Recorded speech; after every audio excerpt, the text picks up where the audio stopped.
The following podcast contains opinions from paid professionals. The information provided in this podcast is general in nature and not advice. For free and confidential support, call 1-800-858-858 or visit gamblinghelponline.org.au. So we think, what a terrific day one of the championships we had on the remarkable surface prepared by Michael Wood. We look ahead to day two. Brilliant time of year. Can't wait for it, Benway. No, it's going to be really good fun. And for those who enjoyed day one, it really was an entree, wasn't it? Because everything that we have coming up on Saturday and the Saturday beyond that, for what it's worth, is just awesome. Storylines everywhere you look. We'll discuss a few of maybe the controversies, things we could tinker with down the track, and hopefully the powers that be listen. Speaking of tinkering with things, our jocks are vying for the Nathan Berry medal, and it's a prize that they absolutely covet in that jockey's room. I do want to bring up, though, the races that count over the course of the championships to get the 3-2-1 points, which go towards the total in the hope of winning the medal. So who's currently leading? So at the moment, Blake Shin, James McDonald and Damien Lane are currently leading together, tied on 4 points, followed by 3 points, Tyler Schiller, Jason Collett and Kayla Nisbet. So last weekend, we had the 4 Group 1s and the Country Championships final count for votes. None of the Group 2s, none of the Group 3s. This weekend, we have the 4 Group 1s, 2 of the Group 2s, 1 Group 2 doesn't count, plus the Provincial Midway Championships final. I'm just finding it a little bit difficult to get my head around that. How can you choose 2 Group 2s but not the last one of the day? That makes no sense to me. But also, I look at Tyler Schiller. He was the only jock last Saturday who rode 2 black type winners, a Doncaster and the last race of the day on Facile, and he's only on 3 points.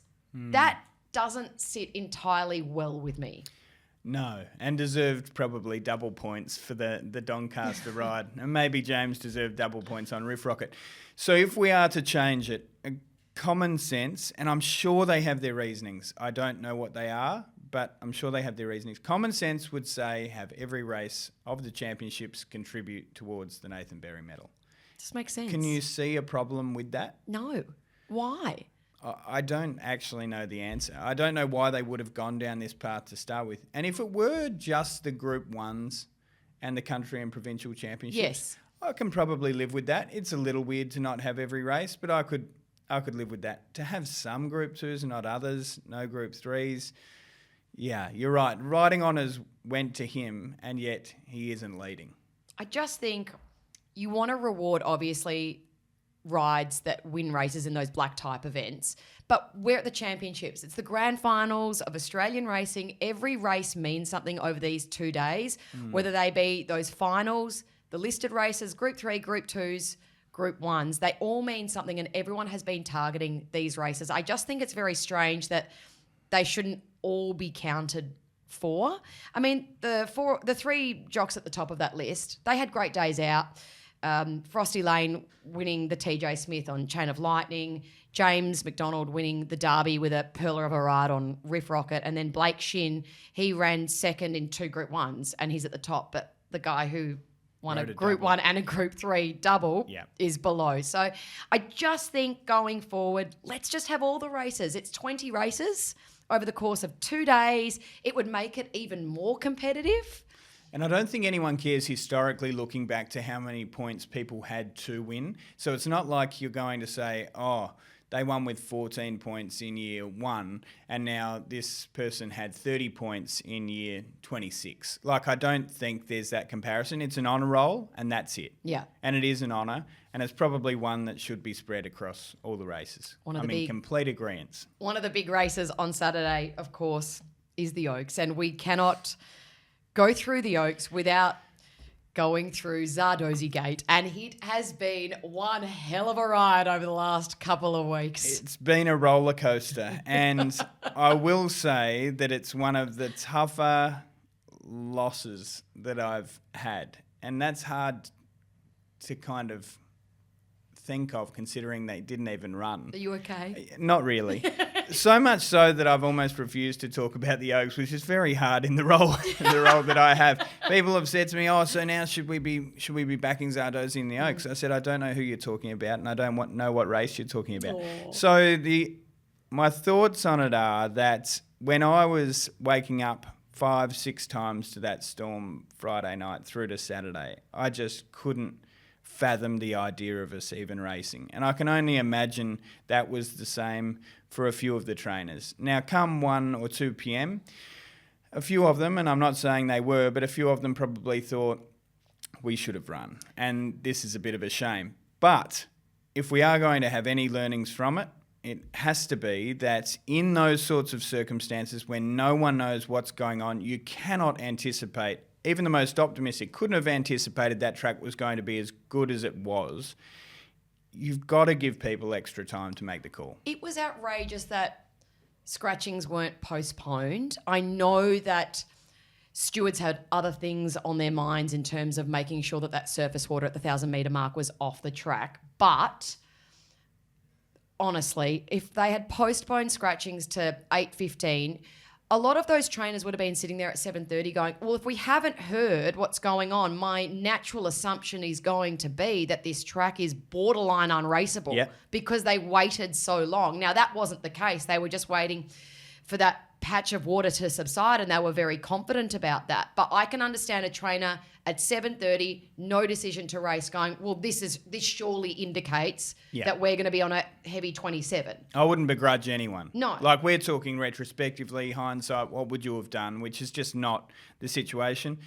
I would not begrudge any trainer that said, you guys have got question marks, so I've got question marks. Not racing, we have another grand final in a week. But just back to the bet itself, I should apologise to anyone who's listened because really they've done their dough as well. But I'm more than happy to be in a position, $26, $16, $13, all in for a horse that will probably jump favourite when it's a proven wet tracker and we get a wet track and they've accepted they're their race day morning.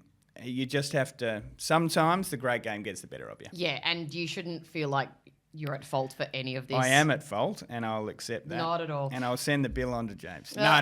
Who are you on? No, you're going to stick with her in the Oaks? I don't know what you're talking about. Oh, wow, it's real sour grapes, isn't it? I don't think I'll have a bet because I would probably have Orchestral on top. Yeah, I've got to have Orchestral on top. Everything that we hear about this New Zealand filly, what she's done since the Vinery, she has continued to improve. She steps back up to a trip which is probably her real go, having won a derby over a very similar distance in New Zealand.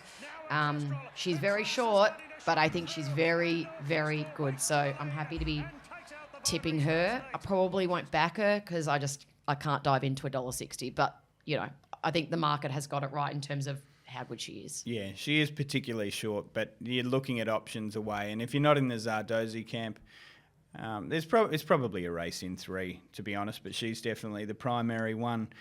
So I had to spend I drove down to Gosford yesterday.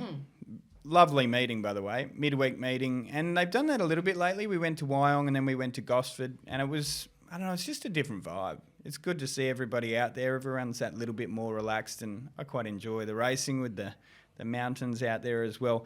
But after that, I needed to sit down and break down this Queen Elizabeth because we've got a runner-up by runner, which everyone can see on the website. It unfortunately does lead to quite a logical conclusion. But have a read. I kind of mount a case for and against on every runner through the race and hopefully come up with an answer. How did you read it? You've done a great job in doing that runner by runner. It's on the Sky Racing website. Represent last week, by the way. Celestial, give it strength. Yeah, you did a great runner by runner. Put him on top. What Slammed an amazing the price ride. of the favourite. No, that was one of the rare wins. In fact, we'll call it a break even with Zardozi. Yeah, and okay, Celestial. that's fair. Yeah. The way I'm seeing it, Via Sistina, first up in Australia, took our breath away. I think she even surprised the camp as to how well she ran fresh that day. And I think she's going to be very difficult to beat. But I agree with you. Going through the form, there was a couple that I went, hello, Lindemann and Kovalika. Yeah. On the quick backup, 1,600, back up to the 2,000, which is certainly both of their preferred trips. Is this a little Chris Waller masterstroke? Yeah, well, you have a look at Lindemann, for example, and the horse that it absolutely smashes Colourpaw comes out and beats another horse that essentially goes around in this race at half the price. So you do go, okay, we're getting back to a desirable trip. We're getting to a better surface with it improving. Lindemann doesn't handle that going as well. I was keen to back Lindemann, really keen to find it. And a couple of jocks have told me, like... He's flying. Yeah. But then I hate that I went down this well. I made the mistake of looking at Kovalika. Now, Kovalika's showed absolutely no positional speed this preparation. But up to 2,000, maybe there's an opportunity to settle a little bit closer. So they settled last start, and ran past Lindemann. Now they get a 3 kilo weight swing. I kind of like the 16 up to 2. And just on Kovalika specifically, debut prep, 16 to 2. Smashes Quick backup, them. smashes them. Next preparation in Queensland, 2,000 up to 2.4, smashes them in the Derby. So the quick backups worked. Yeah. Last preparation, Nothing ignore went it. right. Yeah. Well, they went to a King Charles. They tried to stay at a mile. So they went to a King Charles and they went to a Golden Eagle. And I think he's just a horse looking for further. So when I saw $34, kind of went, maybe you're the each-way play. I've got the favourite on top, but that's the each-way play. I completely agree with you there. I'm keen to have some each-way money on Lindemann and Kovalika, but also Plastic Carousel. The other Yulong mare with Anthony and Sam Freedman, she has continued to improve over the last couple of weeks.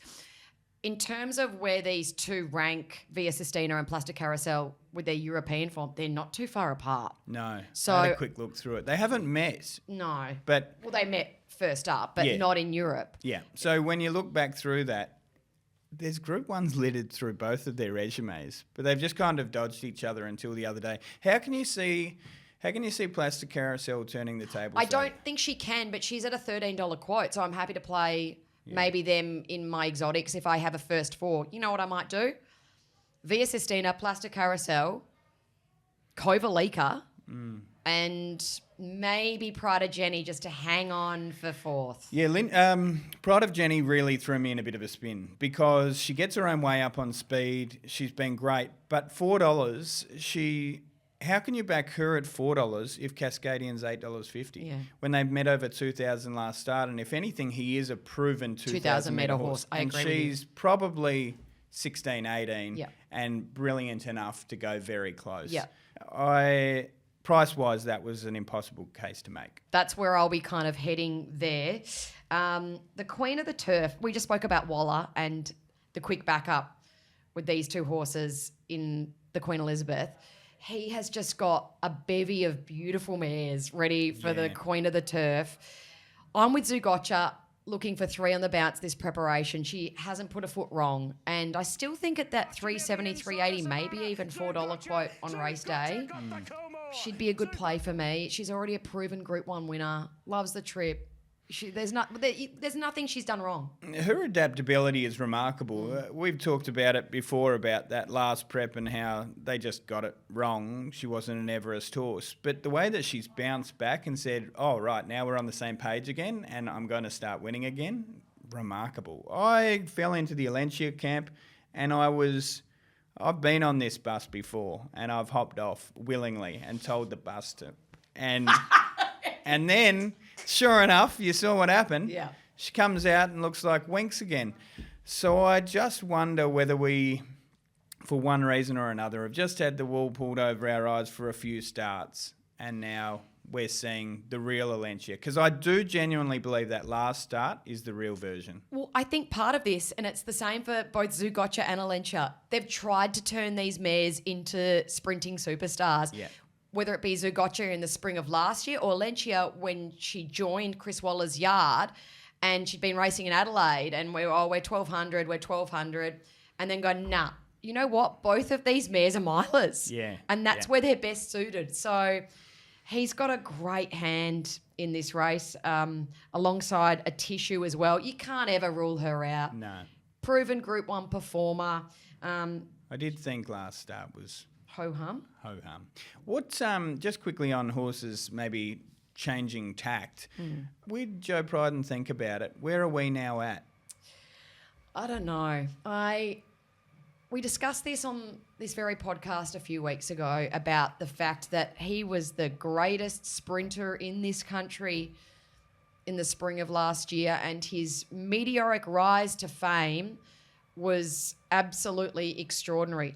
The decision for Joe to stretch him out in trip, I think it certainly raised eyebrows, and you can't begrudge him for doing that, especially with owner's permission and also based on the fact, of his breeding and his pedigree to get out to the mile. It hasn't worked. I think we can safely say that it hasn't worked. He's been game and gallant in defeat, but I would love to see him freshened up and run over the 1200. Maybe I think he's going to the all-aged. Maybe 14 that's is more his suitable go.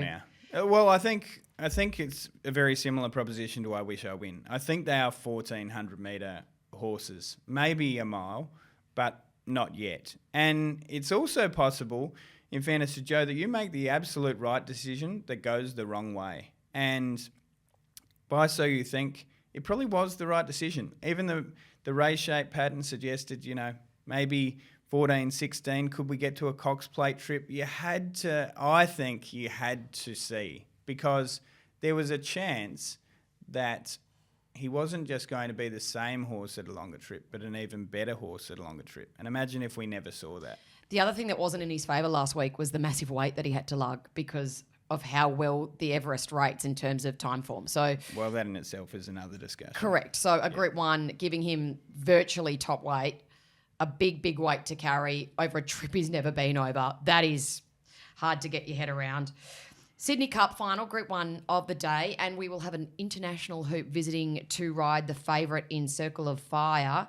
Italian-born, Hong Kong-based hoop Andrea Azzini will be here. The 51.5 kilos interesting here. He rides light in Hong Kong, 52.5 every now and then, but he's going to have to work hard to get down to that 51.5. Yeah, I mean, I'm really keen on Circle of Fire. Was keen the other day and won really well. What I loved about it was about the 150. I don't know what price Oval traded, but would have been particularly short, I would imagine. And then that staying pedigree really kicked in. And that last 150 was just so awesome. lightly raced as well. To get there. Yeah, so I still see upside there, and there are quite a few in that Sydney Cup that I know where they're at. They might be able to throw out a peak run here or there, but I do think Circle of Fire's best will probably be better than most. The weight's an interesting discussion because you brought it up last week and you've clearly got a bugbear. I do, because we had 2 jocks stood down last Saturday due to wasting and being too dehydrated and not entirely with it to be able to ride at those really light weights. And whilst these weight scales, I mean, top weight in the Sydney Cup now, because we've been raised 1.5 kilos, is 56.5. Still seems light on. You've got jockeys having to really work hard to get down to those weights, and that's nothing new. But one thing that I do think is new in the last 15 years is the way that these jockeys now treat their bodies. They are athletes, and we frame them more as athletes than we did probably 15 years ago. They train. They have, I would love to think, bigger muscle mass nowadays. Yeah. They're not just living off cigarettes and Diet Coke. And diuretics. Yeah, things like that. So I think they're more athletic builds nowadays, which is great. They're getting the best out of their horses and the best out of their bodies. But to ask them to get down to some of these ridiculous weights, and I don't like that this shouldn't be a war of attrition in terms of weight. It's too dangerous a sport to be like that. So I look now at the weights in the Sydney Cup, and yes, we were raised 1.5 kilos. I think we should have been gone up to 2. It might have just made things a little bit easier. And some of those top hoops, they could be in with a ride as well, like Nasharawilla, James McDonald, no ride in the Sydney Cup. Oh, no, there are plenty more in that list. I was only talking to Josh Parr and Sammy Clipperton even the other day, talking about how many rides they can kind of get on a given day. I mean, one's won an Everest and then struggling to get a ride. Another one's won a Golden Eagle, and he's arriving Golden Slipper Day with one ride. We've got a heap of jockeys. We've got quite a few that rode at the low weights. What do we have? 11 under 52 kilos in the Doncaster. Yeah. I agree that that's a bit off.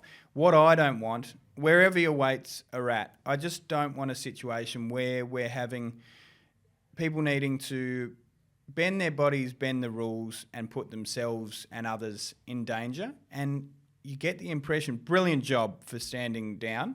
I think that's the brave call. But I don't want them even to have to tempt fate on that front. So, yes, it's a rigorous sport. They put their body through all sorts of things. But, you know, we've gone through generations of bulimia, diuretics, as you said, smoking, life expectancy being 20 years below average. Yeah. It's already dangerous enough. We're past that. So if we need to have the discussion again, let's have it. The other part to that is not only themselves being at risk and putting other people at risk if, you know, they've had to race too hard and things aren't cognitively all that clear. But if you're the owner of a horse and you get told an hour and a half before a Group 1, unfortunately, they've had to be stood down due to being too dehydrated. That's not on the jock. That's their job. Like, that's not on them. But the poor owner then going, oh, my gosh, well, who's going to ride my horse? I go half a day without a meal. I'm a bit lightheaded. Yeah. No. It's exactly. I don't think we're asking for the weights to be raised an exorbitant amount, but I think there has to be a discussion about the fact that going forward, these jocks, they are athletes, and that has certainly changed in the last 15 years. And as a result, I think we need to get up with the times and make sure that they are treated like that with a raise. Just a slight raise in the weights will make all the difference in the world. Speaking of the olden days. Oh, my gosh. So I'm going to have an each way play in the Sydney Cup on a maid. If you haven't caught the Adelaide Cup of this year, do yourself a favour. Poor Zach Spain. Iron's gone. He's still got it. He's still icing them. He's still icing them. Yeah. It was the most extraordinary performance, not only to stay on, but to ride out his mount without his irons and just miss for the minor money. For anyone listening and hopefully watching, because you can maybe see a replay of his feet, just bear in mind that a mate of mine, I was on track for Adelaide Cup Day, and they put on a fantastic event, actually. There's been a few years where it's got a little sleepy down there in good old Adelaide, but it was a great day, and the new facilities are awesome. Anyway, as for the ride, a mate of mine had a couple of thousand on a mate. He said, there's no way this misses a place. There's no way this misses a place. I said, I actually tend to agree. It's then missed the start. It's had to hunt up to find a position. He's completely lost his irons, or the saddle slipped. I don't know which, to be honest. I think he lost both irons. Yeah. Anyway, and then he's gone around like that, and then still with 100 to go, it could potentially win. The final 50, it eventually falls in a hole, which is completely fair enough, only to be beaten this far running fourth. Like, it is one of the great tales of woe. And he spent the next hour ruining his day on the phone to a betting agency, pleading for, what do you call them when you say, this wasn't right? I've been wronged. And even more remarkably, I won't name who it was, but he got half of his bet back. No way! Yeah, as a bonus bet. I hope he turned it into something. Well, because I think he once he vented, they were kind of like, actually, we just saw that. You're right. That was daylight robbery. Wow. Anyway, it was quite funny. It was each way play, because I think we know he sees out the trip. He's had a little bit of time to recover since the incident. I think it would be great redemption for the horse. Yeah. He tries his heart out. He does. I don't think he's quite at that level. I think he's a couple of lengths off. Each way play, mate. Okay, each way, yeah. All right, he's a seasoned campaigner. I'm not potting him or you. All right, speaking of seasoned campaigners, great segue here. You wanted to tilt your lid to a couple of the old boys of the industry. They don't need me to tilt my lid, but I will anyway, because Les Bridge, he really did outsmart a lot of people on the weekend. Everyone talks about how good his horse is, and I loved the line, actually. They said, when did you know you were going to win? And he said, when I bought him. I mean, that sums Les up. You better than anyone know that he can, be a bit monosyllabic with his answers in interviews. But we've made up since then. Right. But he could have run in so many races. I actually think they could have run in a fast-paced Everest and been competitive.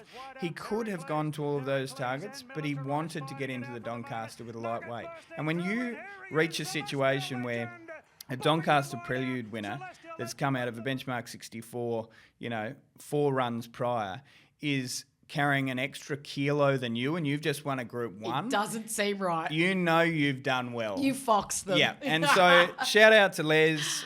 Shout out to Clary, who had a winner at the midweeks there at Gosford as well. Yeah, so a Hall of Famer, and I said to him, mate, do you watch on, throughout the carnival with as much interest as you used to? I think of you every time the Golden Slipper comes around. He said, I watch with more interest, and I just wish I had the horses to be able to compete because the prize money is a lot better than when I was winning them. But he's doing a great job. And even Ronnie Quinton was out there. He had at least a couple of placings. I think he sent 3 to the races yesterday. The old dogs can teach the young dogs a few tricks. Absolutely. They've got the life experience on a racetrack to really pay dividend when they get it right. Yeah. Best for day 2, who's your biggest play going to be with? Circle of Fire is my biggest result. Okay. So I'll lean that way. You? There's a couple of really short price favourites that like Orchestral and probably Via Sistina that I'm not going to dive into because that's just not the way I punt. I don't look at those really short prices. But in the Fernhill Mile to begin the day, Rasp, James Cummings, Jamie Carr, up to the mile, perfect. I know we're coming out of a Wyong race, but I just have faith that he is a progressive 2-year-old getting to his right trip now. Featured on Black Bookers. 7 p.m. Thursday night, Sky Thoroughbred Central. Again, the double plug. And the website for that Runner by Runner, everyone. Enjoy day 2 of the championships. It's going to be a pearler at Royal Randwick. We'll be back next week for the All-Age Day. Can't wait. What's gambling really costing you? For free and confidential support, call the number on the screen or visit the website.